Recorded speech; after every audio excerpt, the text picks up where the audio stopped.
They showed Congress the evidence they wanted them to see. This is the evidence they didn't. The hearing was over. The headlines were written.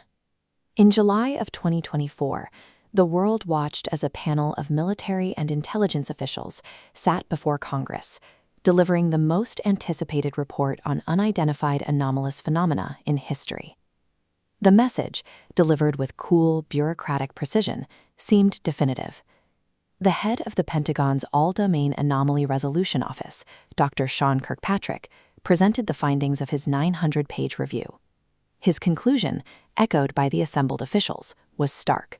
There is no evidence of extraterrestrial technology, no crashed craft in government possession, no verifiable threat to national security. The vast majority of cases, they explained, were misidentified balloons, drones, or natural phenomena. For a public steeped in decades of conspiracy and anticipation, it felt like a door slamming shut. The government had looked and found nothing. The situation, it seemed, was settled. The great UFO mystery had been solved, not by revelation, but by paperwork. But a complication emerged almost immediately, not from the fringe, but from within the very structure of the hearing itself. It wasn't about what was said, it was about what was shown, or more precisely, what wasn't. The officials presented videos and data, but these were carefully curated clips, often grainy and brief, perfect for their explanatory conclusions. A balloon here, an optical illusion there. Yet during questioning, a persistent theme arose from members of the committee. They referenced other evidence, sensor data from advanced military platforms that defied easy explanation, pilot testimonies that spoke of objects performing maneuvers beyond known physics, incidents where multiple sensor systems, radar, infrared, electro-optical, all tracked the same impossible object simultaneously. When pressed on these specific, high-credibility cases, the officials' answers grew vague. They spoke of ongoing analysis and insufficient data. They deferred to the written report. A clear disconnect opened up. Congress was being told a story supported by one set of evidence, while aware of the existence of another, seemingly more compelling set that remained locked away. The first complication was one of access. The Pentagon's public presentation was a highlight reel of the explainable, leaving the truly anomalous data in the shadows. This leads to the second and more profound complication, the inherent conflict within the investigation itself. The All-Domain Anomaly Resolution Office, AARO, was tasked with a dual and perhaps contradictory mission. Its public mandate was to investigate UAP reports transparently and scientifically. Its private and primary mandate was to assess threats to national security.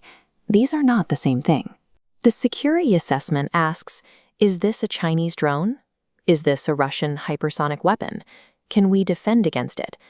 Once that question is answered to the satisfaction of the defense apparatus, the investigation typically stops. The deeper scientific question, what is the fundamental nature of this phenomenon, regardless of its origin, often falls by the wayside. The 2024 hearing revealed this tension in real time. Officials were quick to categorize objects as probable balloons or airborne clutter, resolving the security concern. But for dozens of cases involving military pilots, the security concern was precisely the inexplicable performance of these objects. Labeling them unresolved or insufficient data closed the security file without addressing the scientific anomaly. The complication, therefore, is that the very office designed to solve the mystery may be structurally incapable of doing so. Its purpose is not disclosure, but threat mitigation. And a phenomenon that demonstrates no hostile intent, but merely an impossible capability, represents a threat that cannot be understood, only cataloged and contained. Which brings us to the secret evidence, the evidence not shown to Congress. We are not speaking of blurry lights in the night sky. We are referring to data from what insiders call the gold standard of detection, multi-intelligence fusion. Imagine a scenario where an F-35's advanced radar paints an object doing Mach 5 with no heat signature. At the same instant, a Navy destroyer's SPY-6 radar confirms the track, while an overhead satellite with hyperspectral imaging captures an energy signature that doesn't match any known propulsion. This is the trifecta. This is data that eliminates the possibility of sensor error or spoofing. In the 2024 hearing, snippets of this type of data were alluded to, but the full records were not presented. Why? The official reason is classification. The sources and methods used to collect such intelligence are among the most closely guarded secrets on the planet. To show the raw data would be to show America's adversaries exactly what its sensors can see and how they work. This argument is logical, legitimate, and creates an impenetrable barrier. The most compelling evidence for a truly anomalous phenomenon is, by its very nature, the evidence that can never be shown. The public and its representatives are asked to trust the conclusion without being allowed to see the premises. The ultimate complication is that national security, the very reason for investigating UAPs, becomes the reason for perpetual secrecy. So where does that leave us? What is the resolution to the story presented in the 2024 hearing? The clean official resolution is the one stated. No aliens, no secret programs, just a lot of mistaken identity.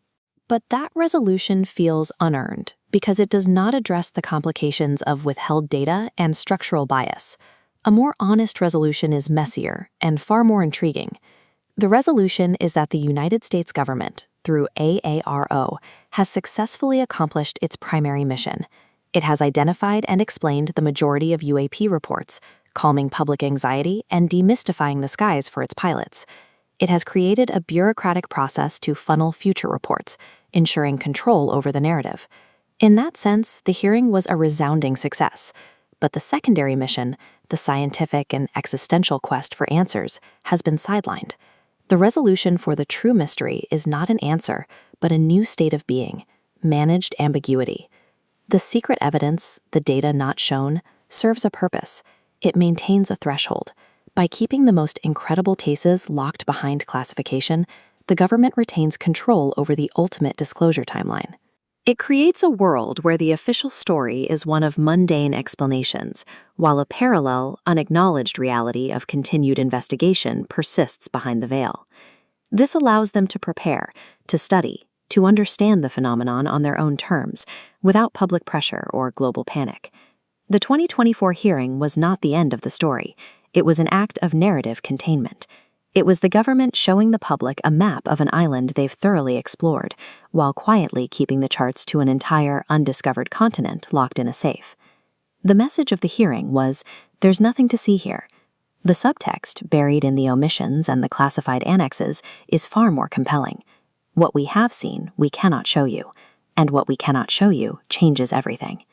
The truth is not in the report they delivered.